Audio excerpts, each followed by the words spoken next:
अवधूत चिंतन श्री गुरुदेव दत्त. श्री स्वामी समर्थ. सगळ्यांना आजचा दिवस आनंदात जावो हीच स्वामींचरणी प्रार्थना करते. तर बघा, मार्गशीर्ष महिना सुरू आहे आणि उद्या तिसरा गुरुवार आहे. तर बघा, मार्गशीर्ष महिना आपल्यासाठी अत्यंत महत्त्वाचा आहे. देवी महालक्ष्मीची पूजा करतो आपण. आपल्या घरात सुख संपत्ती येण्यासाठी आपण पूजा करतो, हे व्रत करतो. तर बघा, आपल्या मनातील सगळ्या इच्छा पूर्ण होतात आणि देवीचा आशीर्वाद आपल्याला प्राप्त होतो.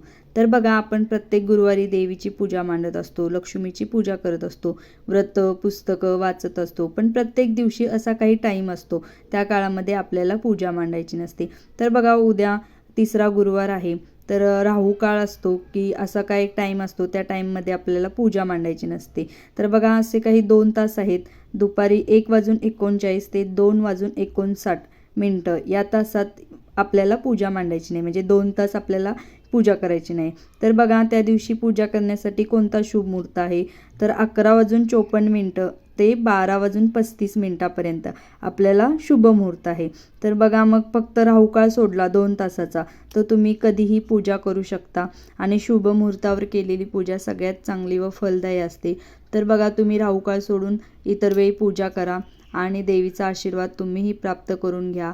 आणि आजचा व्हिडिओ कसा वाटला हे तुम्हाला कमेंट बॉक्समध्ये नक्की सांगा. श्री स्वामी समर्थ.